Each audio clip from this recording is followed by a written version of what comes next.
episode 1 of the Tanked Up podcast. Myself, my beautiful co-host, Joe Robbins. Levels to the games!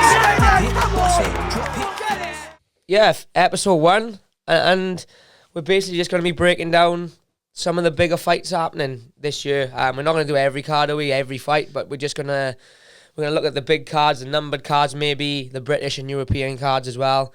May even do some Cage Warriors and some Cage Warriors Wells cards as well. But yeah, this is the first one. So if you're watching this, you're a part of history. Yeah, cheers guys. Thanks for being here. And yeah, cheers Jack. I think this is it's gonna be great just to be breaking down some fights. But I think like you say, stick to sort of the big cards, the ones with a big interest, and the Cage Warriors ones in the UK and things. I don't think we'll go. And I called Joe my co-host, but he's probably the real host, and we just using me as a friend to be the host. I'm more of a co-host, and I'm more of a one that's going to talk and waffle on about the fights. But Joe will be giving the leading questions and the leading pointers, I'm sure. I think we're both winging it here, to be fair. But beautiful. I don't know about beautiful, but I'll take it. But yeah, I don't know, man. So UFC 273.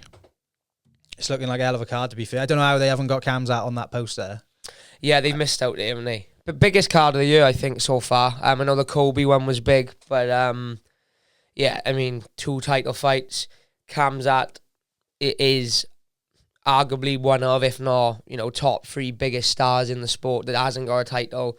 Obviously not including people like McGregor, but when you think of up-and-comers, the pull he's got for a guy who's only had, 4 fights in the UFC, and you think 2 of those are not against big names either. Like we know John Phillips and Rhys McKee obviously from Wales, and Rhys from the Cage Warriors scene, but worldwide they're not massive names in terms of worldwide popularity in the sport. So the fact that he's managed to establish this reputation and has lined himself up with number 2 ranked Gilbert Burns after 4 fights. I mean, even the Gerald Mertesack, I think that was at middleweight, wasn't it? And so he's had one, ranked win against the Leech, wasn't it, at welterweight.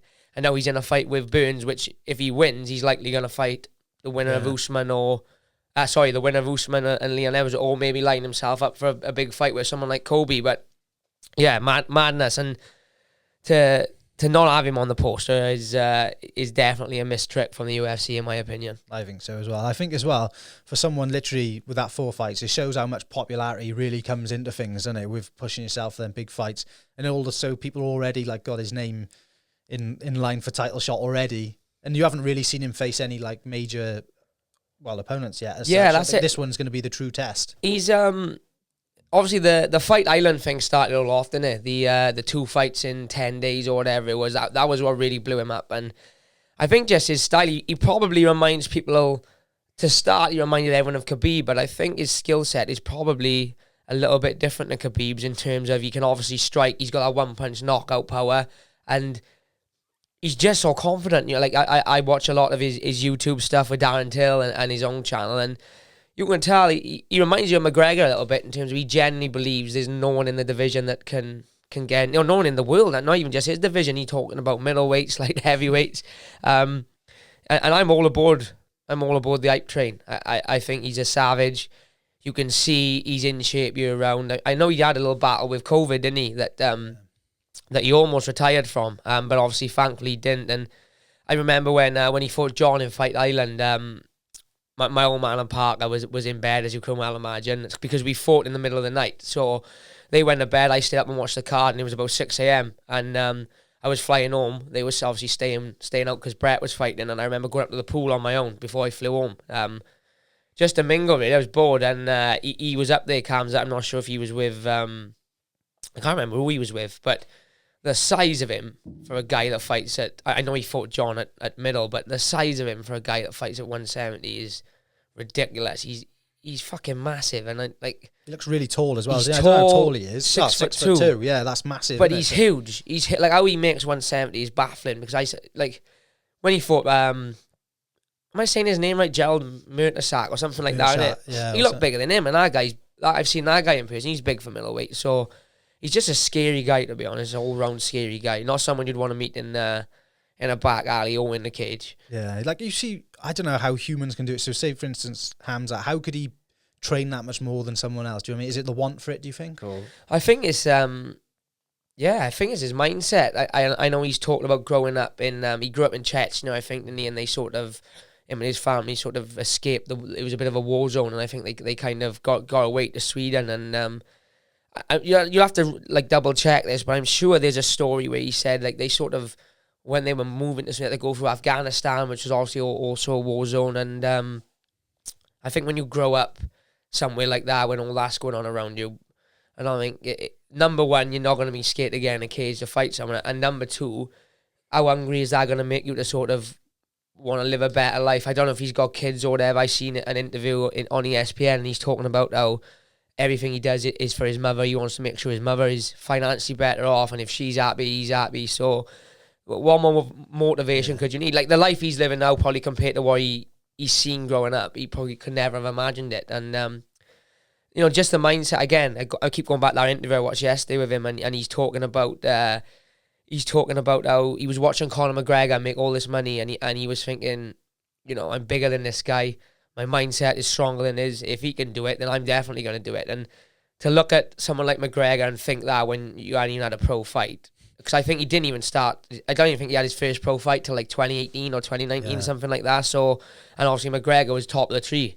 2016. So to be looking at a guy like that when you haven't even had a fight yet, to be thinking like that, just shows the type of mindset he's got. Well, he's 10-0, and 4 of them are in the UFC. Like that's pretty crazy record, absolutely isn't it? crazy. And also, I think as well, like probably when you come from a war-torn country like that, the things we see as problems when we live in like Britain, where like the minute things are problems, aren't problems to him. Like are they? He's probably like he just lives through that like it's nothing. Not at all. Yeah. These battles which he's got going on, probably like the battles to us are nothing to him. So he's a different breed. But let's not get it mixed up. Gilbert Burns is not going to come in there to be moulding around. We're talking a guy here. I think his last loss in like 10 fights is only to Kamaru Usman. Yeah. I think Dan Hooker as well, I think, but that was quite a while ago. That was back at lightweight, yeah, but at welterweight, I think like his last loss in like the last 8 fights or 10 fights, whatever it is, has been to Usman, and he nearly won that fight, didn't he? Nearly knocked him out in the first round. And you talk about this will be a true test for Khamzat because he's got a reach and stuff on Burns, but Burns can strike. Comes from an incredible gym.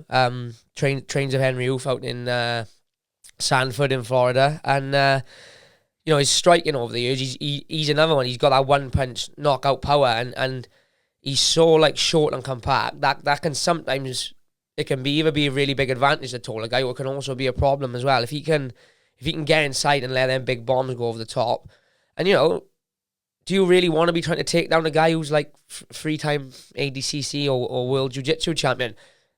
Khamzat probably does want to take him down and maul him, I know, but it's a tough fight on paper for Khamzat. Excuse me, in terms of experience as well. I mean, like we just touched on, he's had 4 fights in the UFC, and only one really has been against a ranked guy. Whereas you look at Burns' resume, us off the top of my head, Kamaru Usman, Wonderboy, Dan Hooker, like we talked about, all these guys at welterweight who he's just started, he's got really high level experience compared to him, isn't he? Yeah, but it's again.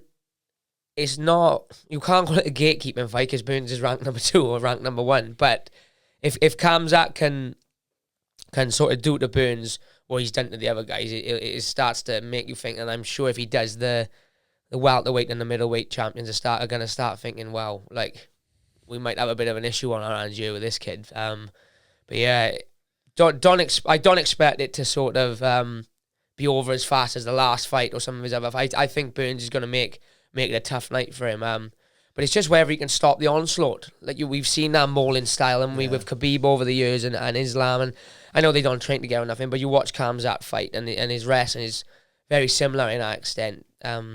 It's an interesting one. Again, I wouldn't even be surprised to see Khamzat keep it on the feet for a little bit.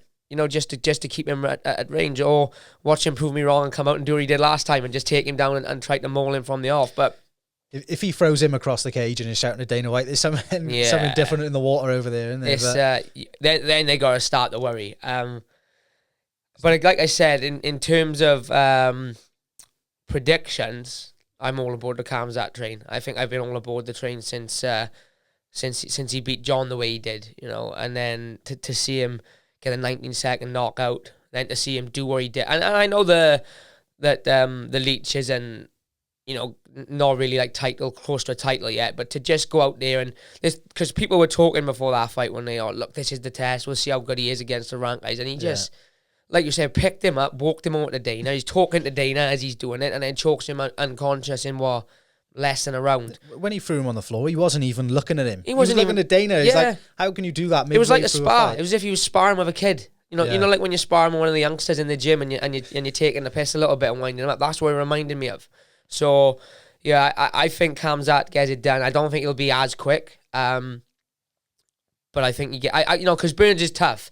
I don't see Burns is gonna go away easily unless he gets it with a big shot and put away. But yeah, I think Khamzat maybe late on, unless, you know, we've never seen him go past the first or second round, have we? So perhaps he's got you know, I know he's worried about that COVID and all, unless Burns can create an issue there in terms of pace and cardio and maybe look to come on strong later on. But I do think Khamzat finishes him. I don't think he subs him because Burns is too good jiu-jitsu wise. I don't care how good you are at mauling, you're not going to catch someone like Gilbert Burns in a submission, especially with his jiu-jitsu resume. I think he TKOs him, if I'm honest, late on. I think he catches him with a shot on the feet and puts him away.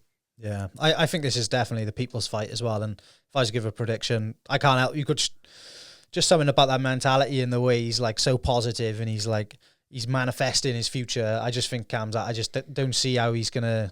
I just don't think it's destined for him to lose this fight. I know it sounds like corny and that, but I just think he's gonna do what it takes to win this one. And like in terms of technique as well, what he does really well, he's so big at 6'2". Gilbert Burns is my height, 5'8", and to fight a guy 6'2", like Khamzat makes himself a lot bigger than what he is anyway. You see him fight, he's got like that long, he frames himself out very well. You know, when he wants to go for the takedown, he bobs and weaves, and he just closes the distance so fast. We've seen that in the last fight. You know, like he didn't even give the guy a chance. He's just so fast on that shot and on closing that distance. And we obviously have seen when he has strike, he's got that one punch knock. I even watched a couple of his fights in Brave and stuff like that, and he's got really, really good hands. So we'll see. I mean, my worry for Gilbert is obviously with the height disadvantage, he's got to get inside to land these big shots. And if you get close enough to him, you know, you're in danger zone, and where you can change level and try and take you down. So even technically, I think stylistically and technically is a tough fight for Gilbert.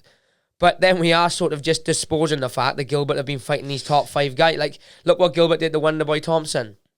That's never been done before. So again, he's not going to look to take Khamzat down. But you know, we can't count him out completely. He's got a massively good team around him as well. Like Henry Hoof and all those guys, Greg Jones over there. They are master tacticians. They've took guys like Usman to the belt, and you know, they've got people there. You know, Michael Johnson. They've got they've got 2-1 champions. They've got Ian Gary's over there now. Jason Jackson, all those guys. Michael Chandler's there. So he's gonna have had the best preparation. It's just whether he can sort of, like you said, derail that mindset. You just, you just don't feel like Khamzat can lose. No, I think that's a general consensus upon everyone, though, as well. Everyone just is assuming he's going to be a world champion in the next year. It reminds me so much of the McGregor come up. You know, like when you was watching McGregor tear through the featherweight division, and then, all right, he lost to Diaz, when he beat Diaz, and then he came back and fought Eddie Alvarez. You was watching him at those times, and unless it was Nate Diaz in front of him, you just didn't feel like he could lose. You didn't feel like he could put a foot wrong, and that's how I sort of feel with Khamzat at the minute. So yeah, I'm buying a one-way ticket on the Khamzat hype train. Same, yeah. Do you watch a Schmo show at all? I seen him and Cejudo had Khamzat and Darren Till on, and they were talking to Khamzat. They kept trying to push him towards Izzy all the time. They want him to fight Izzy all the time. I think because obviously I think Cejudo's got that relationship with Usman. There's a lot of speculation there. People saying like he's trying to push him away from Usman because he thinks he could take the belt from him at the minute. But if I'm honest, I think stylistically Usman is a tougher fight for him than Izzy, and I think he's said that as well. And you know, again, it shows you how good this guy is when we're putting him in the conversation and saying how Izzy is an easier fight for him than Usman. Neither of them are easy fights, but I think stylistically, Usman's got that wrestling base. You know, I don't think Usman's ever been taken down or like Kobe hit him with like half a takedown in the last fight, and on the stats it didn't count. But I've never seen Usman on his back, flat on his back anyway. No. So, and Usman can obviously box very well. I mean, Burns is a good striker, but Usman is a little bit more technical. So I know Izzy's striking is without a doubt probably the best in the UFC technically. But when we have seen little chinks in his armor, has been in the wrestling, and obviously a guy like Khamzat, he's not going to go out there and try and strike with Izzy. He's going to look to try and maul him. So I think Izzy is probably the fight, not the easier fight, obviously, but like Usman is a tougher stylistic match for him. But obviously he's going to want that welterweight title before going up the middleweight. So unfortunately for Cejudo, if he is trying to push him away, he's going to end up fighting Usman first. But I think that happens for the end of the year. I know Usman likes to be active, doesn't he? He's looking like he's going to fight Leon in the summer. Don't be surprised to see that one at the end of the year. I think so as well. This is more or less the number one contender fight, isn't it? Yeah. Or maybe even he'll fight Kobe next.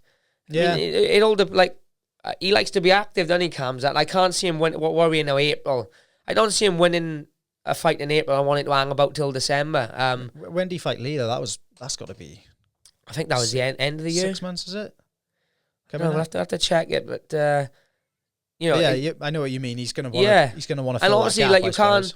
Like Kobe, because of who he is and how he talks, and he's such a draw in terms of like people would tune in to watch him win or lose.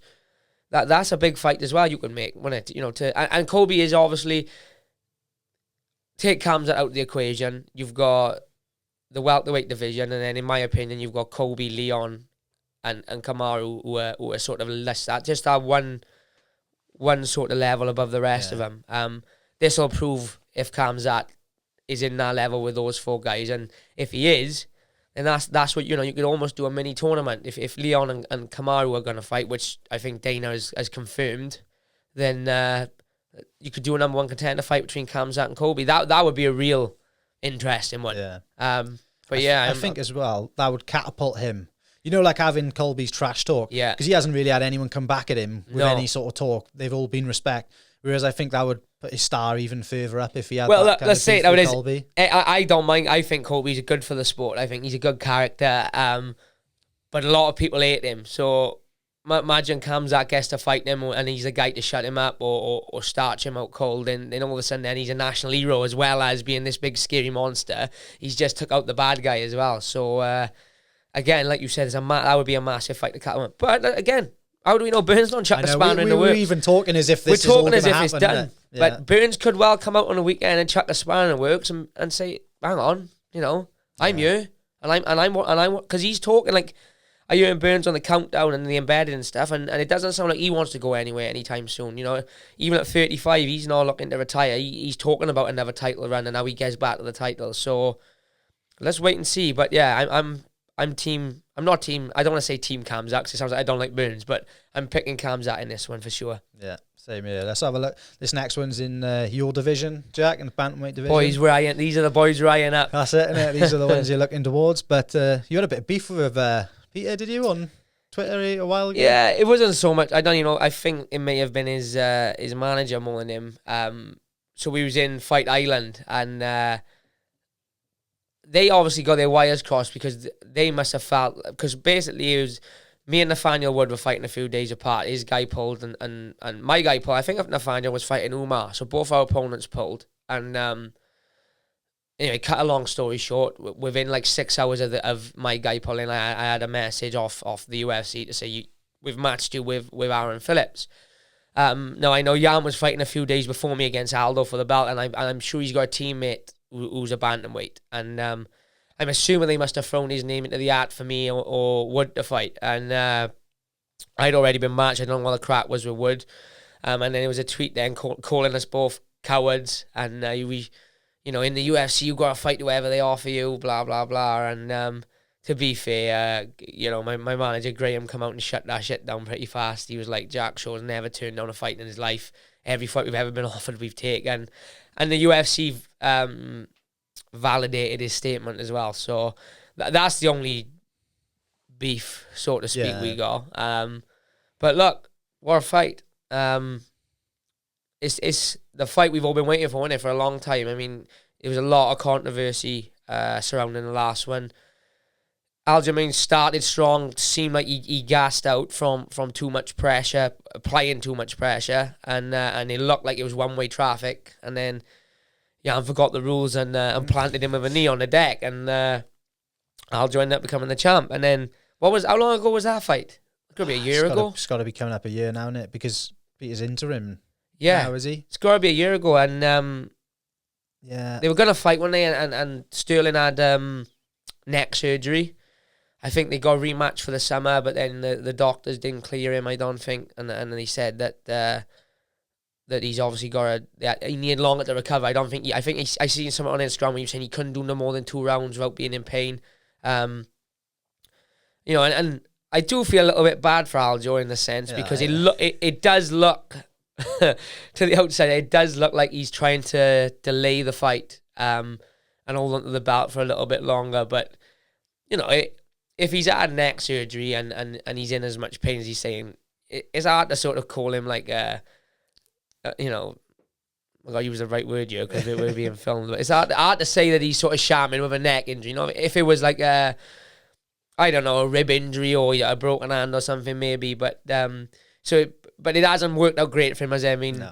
But he hasn't helped himself either. You see, like, after the fight, there was obviously footage and stuff and pictures of him with the belt at the after party saying he's UFC champion and stuff. So I think people have got their back up a little bit about that. And let's be fair, Jan was winning the fight and it looked like he was going to win the fight. But, what he did was illegal. And I can sympathise a little bit again with Aljo because why should you be expected to, like, it was a massive knee, to be fair. Like, it wasn't a little tap ground strike, it was a massive knee. So why should he be expected to sort of fight on when your opponent have made not only an illegal shot, but one that could obviously, look like he was going to lose anyway, but you could be winning that fight and it could change the course of the fight. And like what people don't understand is by being the champion, obviously he's won the fight, so he's doubled his money. Then next time round, he's getting the venom payment of the champion or the challenger, so he's on more money again. He's on pay-per-view points because he's the champion. So there's a lot of benefits to obviously having the belt in comparison to not having the belt. And it was a little bit of a way out, I think. I think he knew the tide was turning. But at the same time, he didn't throw the illegal strike. He didn't, he was completely grounded and Jan nailed him. But a lot of questions to sort of answer for him coming into this one. Yeah, I think as well, the way he got hit and the way, like, he wasn't in a good way after it. I know, like, I think he prolonged that a little bit just because he didn't want to stay in there, didn't want to look like he was making a bad decision. But I think at the same time, they should have called the fight probably. At that point, I think they left it to let him make his own decision in the state he was in initially. I think was probably yeah, and that's something referees need to sort of take charge of a little bit more. Like you said, putting the decision on him, like I know for a fact if that happened to me, and they ask me, do you want to carry on? I'd be saying yeah. And I'm not saying he's any less or I'm any more of a man, but that's just how I would be. I wouldn't be able to sort of just say, oh no, I can't. Whereas the referees should take it into their hands a little bit more. Like, there's so many illegal shots and illegal things happen, and you just sort of see it's like, right, warning. Eye pokes and groin shots. How many of those do we see where I've seen fights where there's been 3 eye pokes on the same guy and there hasn't been a point off, or 2 low blows and there hasn't been a point off? That can change the course of the fight. Like a Michael Bisping. Yeah, change your life, can't it? Change your life. So, like you said, I think the referees, and I think people like Mark Goddard, I think he would have took the decision. I don't even think he would have got that far. Yeah. I think he would have seen, in my opinion, Mark Goddard's the best referee in the world. And, you always feel safe when you got him in there with you. And I think if he had been there, the fight would have been... you can hear Joe Rogan on the commentary saying the fight's got to be called. Like, how are they putting this decision in his hands? The fight has got to be called. And because we see it with cuts, a doctor comes in and you cut, you can't say to the doctor, no, I'm all right to continue. If the doctor says the cut's too bad, the fight gets called. So I don't see why the same thing doesn't happen with stuff like this. And I think if the referee had called it straight away, then I think Aljo would have had a lot less. I think so. He would have had a lot less stick than what he's had. He should never have been put in his hands, I don't think, in that particular situation. Like you say, if someone like yourself, if you were to say carry on, and then you took another load of strikes, you got knocked clean out then, and like it changes the path of your career and your life because if someone's done an illegal strike, which the ref should have stopped it. Like, Yeah, I and know you can be too tough for your own good. It's a little bit off topic as well, but you see it with like the corner stops a lot. You know, in boxing, it's not a big deal to throw the corner in. If you see it all the time, you know, if your fighter's having a beating or is on the verge of getting knocked out, the corner doesn't think twice to throw it in. And I think a lot of that comes down to there's been a lot of deaths in boxing where, you know, brain trauma has sort of took its toll. There's been a lot of, not deaths, but there's been fighters who, after their career, in a bad way because of the brain trauma. So I think corners are a little bit more, look, if you're having a beating, I'm pulling you out today, I'm going to throw the towel in. Whereas I seen a good quote the other day is, you know, brave men are the ones to get hurt more, especially in boxing. Whereas in MMA, because we haven't had, you know, so it hasn't been around that long, so we haven't really seen the effects of the trauma and the shots. You know, corners are not so keen, not keen, because obviously you want to let your fighter have every chance of winning, but sometimes I think you got to know when the fight's done. You see fights sometimes where a guy's had an absolute hammering for 4 rounds, and you're thinking, why are you sending him out for the 5th? And we just don't see it in MMA, and I don't know why. Don't get me wrong, on the flip side of the coin, I'd be fucking tamping if my old man threw the towel in on me, for whatever reason, I wouldn't be happy. But at the same time, you know, you're not there to be their friend, you're there to look after them and ultimately make sure they're safe and can go into their family and their kids and whatever. So, again, not off topic to this fight because that it wasn't the case of throwing the towel in, but like we said, sometimes you've got to take it out of the fighter's hands. Like, sometimes we can be, and I know we can be too brave and too tough for our own good sometimes. But let's talk about the skills. Skill-wise, it's a pretty classic striker versus grappler fight. Yeah. You know, obviously Jan can grapple and Aljo can strike, but Jan is a boxing specialist, and Aljo is a wrestling and a submission specialist. We seen it a little bit, didn't we, last time in the first round? We could see straight away Aljo's game plan was to sort of get him down and get him out. You know, I think that was an hindrance in perspective, looking back on it, because he had this success, and he had this run where he tapped Sandhagen out in a round, you know, got that takedown and choked him out. And I think he was a victim of his own success a little bit, because I think he just sort of assumed once Jan hit the deck, he'd be able to do the same thing, which is great if it works. Yeah. But if you spend 80% of your gas tank trying to do that in the first round, what happens if he survives and we go into the second, third, and fourth? And you could see that. And, you know, Jan is notoriously known for not starting slow, but he's a little bit like Anderson Silva in that sense. Like a prime Anderson Silva, you'd watch him and he'd almost give up the first round. Just feinting, getting his reads, working out the patterns of the opponent and sort of making and setting little traps. And that, you see it with Jan all the time. You watch the Sandhagen fight, it was pretty competitive for 2 rounds. And then the 3rd, 4th, and 5th is where he'd already set his traps. He'd already worked out what Sandhagen was doing, and that was when he started to unload. And it was the same in this, just it happened a little bit faster with the Sterling fight, you know. He knew he had Aljamain tired after that first round. So I don't see Sterling trying to compete with him on the feet, but I don't see Sterling coming out as fast this time. Yeah, I think there could be a massive change in game plan this time and proper mixing it up. You know, he's seen where his mistakes were in the first fight, and I think he'll try and capitalise. I think he'll come back a totally different fighter. If this neck injury was a legit, real issue for him before the fight, because that's what he was talking about, I think he was having it before the fight, and he could come in a completely different person, and you might see a new reignited Aljamain, he's really got something to prove this time as well. It's more so than just, you know, a standard fight. He's obviously got literally everyone's, like, most people are against him, aren't they? Let's be honest. They're looking at him 100%. Like they're against him. They think he's wronged the sport in some sort of fashion, which I think is a bit harsh. But I think, you're going to come back a totally different person. I definitely think you're right. Like you said, if the neck injury was as much as an hindrance to him as he's saying it is, and who are we to say that he's lying? You know, he has had neck surgery. You've seen the pictures. I was out in Vegas last year, and I seen him at the PI. Go on, what was you saying? Sorry, do your bit. You were out at the PI, I think, were you? Yeah, so I was out with a little camera. We had to restart the camera if anyone's wondering why we've cut in. But so I was out with the PI. I can't remember if it was April or September. I think it was September last year, and it was when their fight got delayed again. And he was having sort of like physiotherapy and stuff down his neck. He was in the PI a lot, and again, so if it was a hindrance, like you're saying, and his neck was that bad, we could see him come out a completely different fighter. You know, he knows Jan has got a striking edge, but that's not to say he's not going to look them. Because last time, let's be honest, he was throwing head kicks and flying knees with no real setup just to close the distance. And maybe that's because he knew he was compromised and he knew he had his window of opportunity to get in and get it done. And if he couldn't, perhaps he knew the fight was gone. So I think he mixes it a little bit better this time.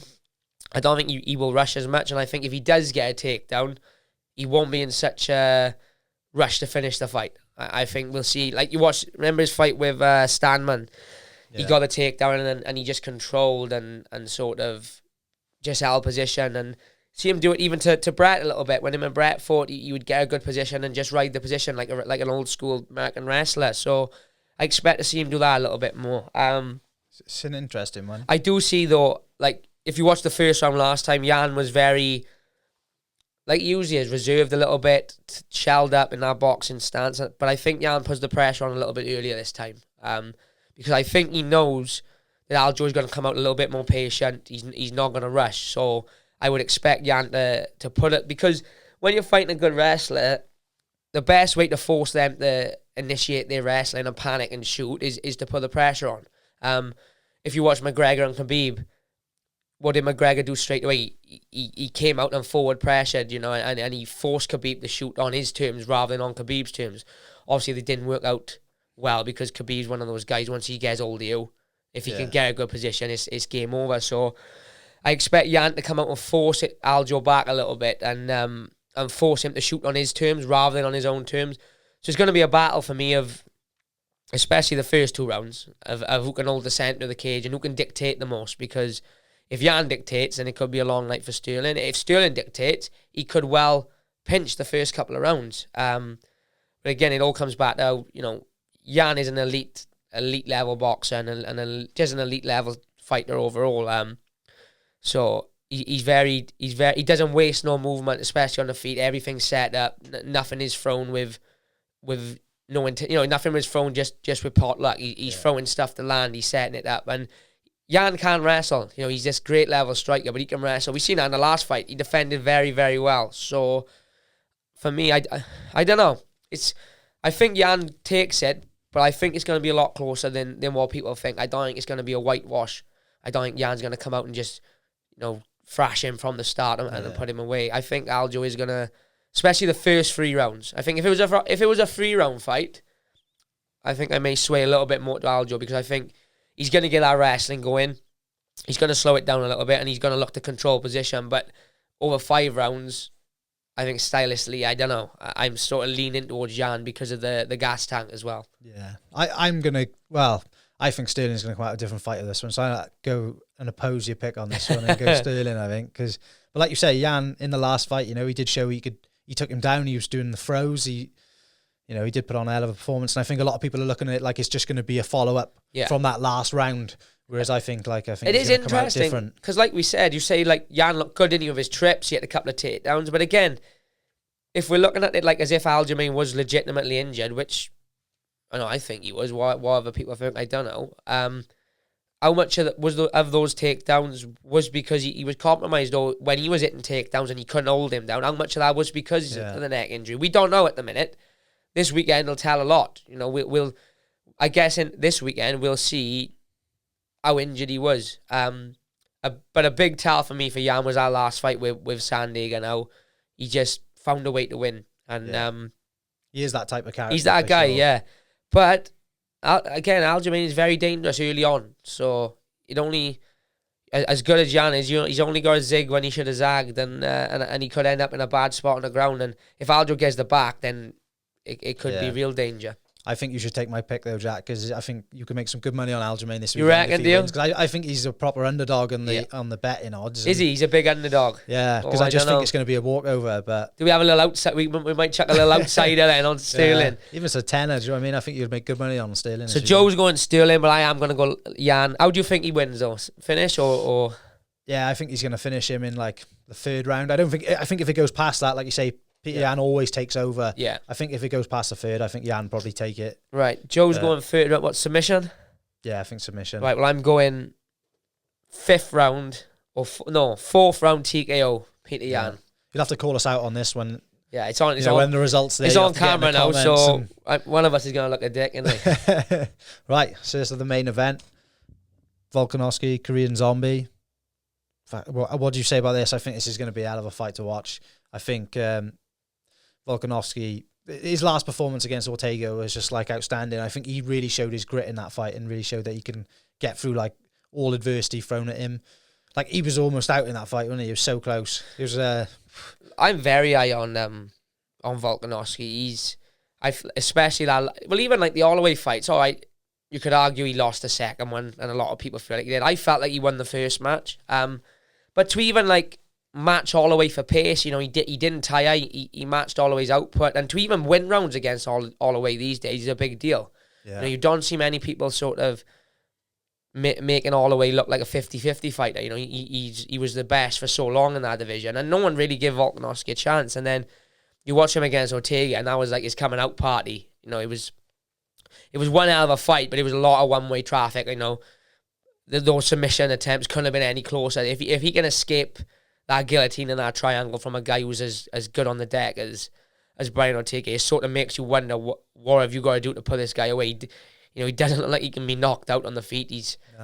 And obviously he doesn't look like he can be submitted. And he showed in our last fight is the championship mindset of he's not prepared to lose. You're literally gonna have to put him unconscious. But even when you're trying to put him unconscious, or he don't go to sleep. I know. So, he was gargling in that fight. When I had seen they had a close-up camera image of him, and you could hear him. The guillotine, how he escaped that guillotine, even to this day, because he felt like, it couldn't have felt any better for Ortega. He landed in a full-mounted guillotine, and it was locked in. You could see, like you said, you could see it in his face, his legs. You were sort of waiting for him to go to sleep. You were just waiting for him to go limp, and the ref to stop the fight. But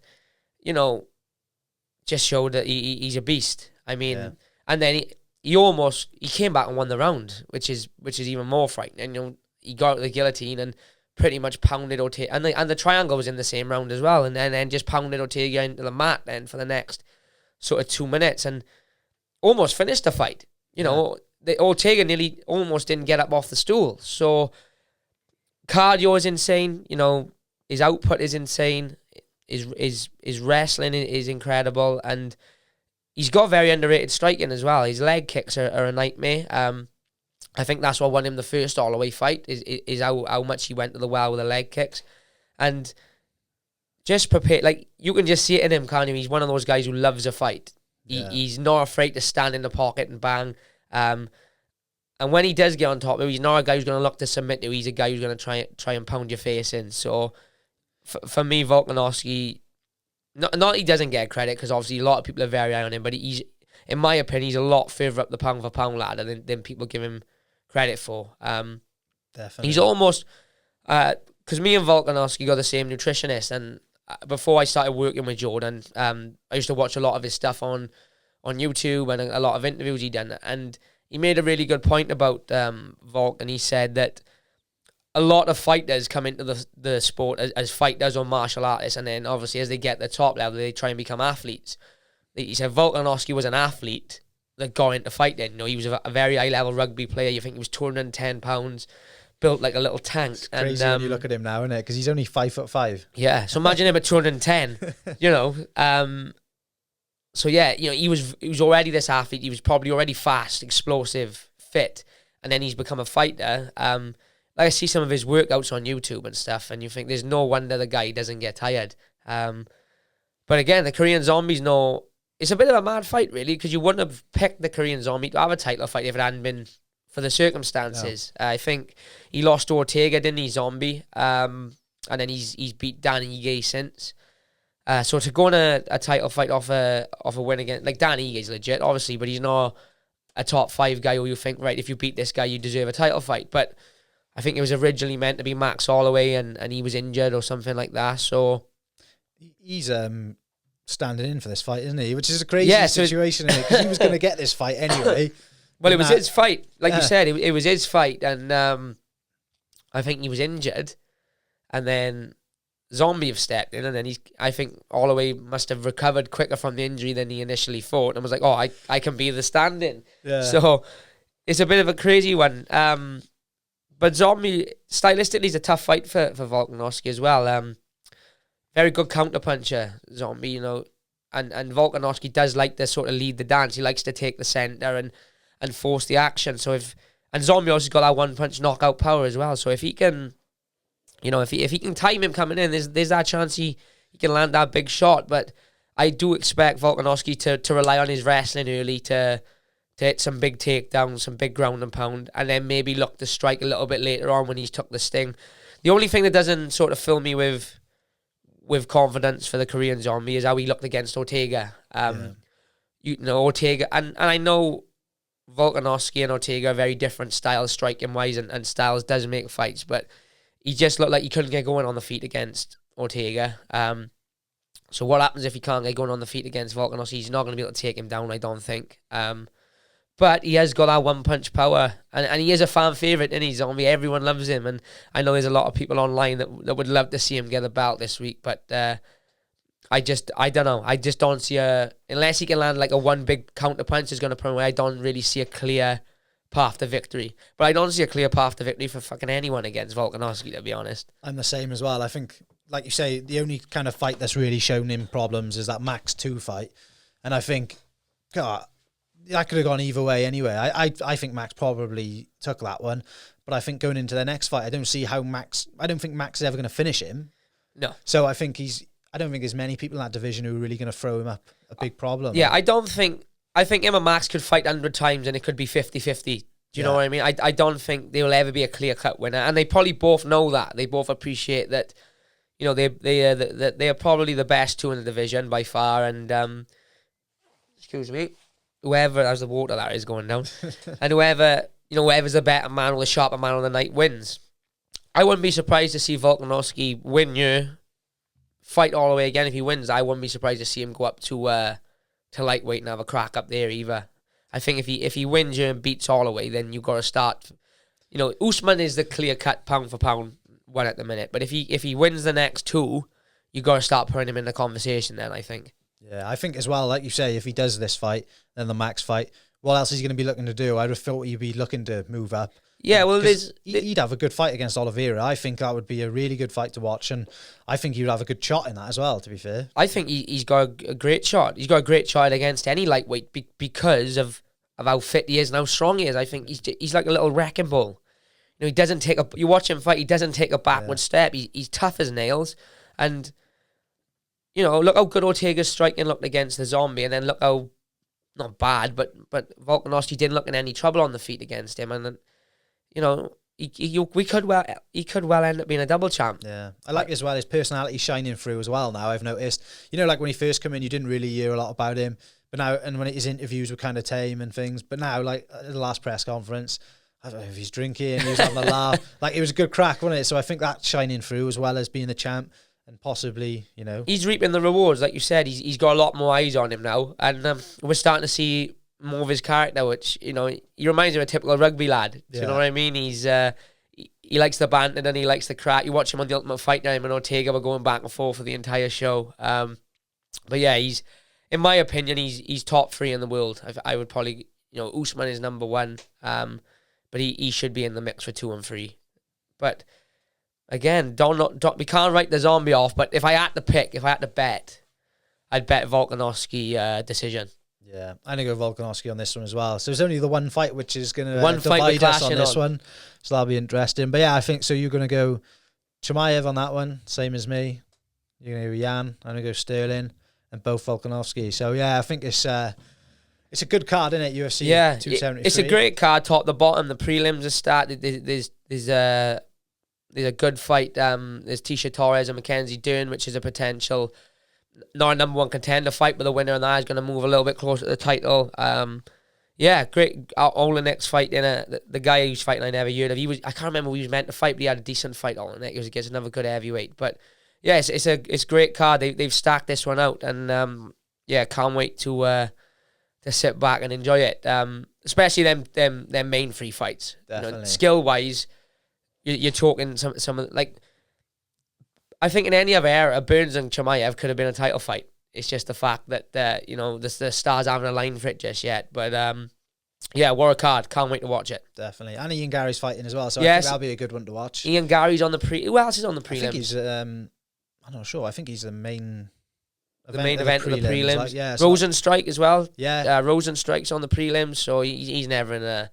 He's always in a barn burner, and someone's probably going to go to sleep there as well. You know, Olenek. How old is Olenek? Because he seems to be fighting. You know, every card I watch, I swear he's fighting on it. I think Olenek, you have to look it up, but I'm sure he's like 40. I think he had his first pro fight in like 1998 or something like that. Because he had like 60 odd fights, isn't he? And I seen a stat there.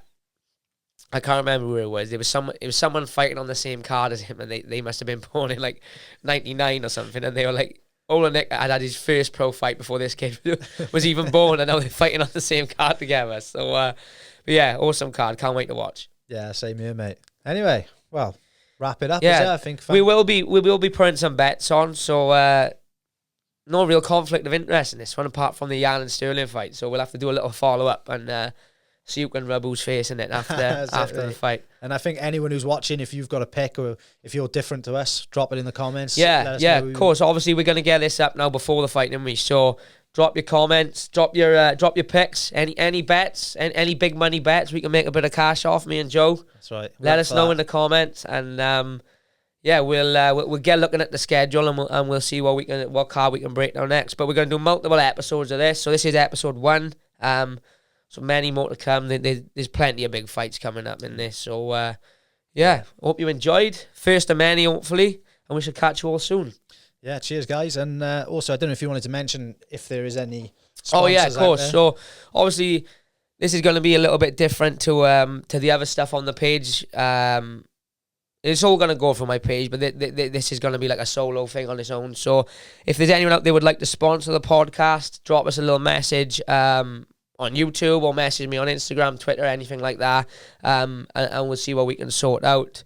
We got a couple of different packages and stuff like that. Joe's got a new studio coming now, so we'll be able to advertise the Tanked Up podcast on a bit of a better banner maybe than the laptop screen, but it's a work in progress, right? Isn't it? We're getting there. We're starting out, aren't we? That's it. So yeah, anyone interested or would like to sponsor the podcast, it can be every episode, 1 episode, 10 episodes.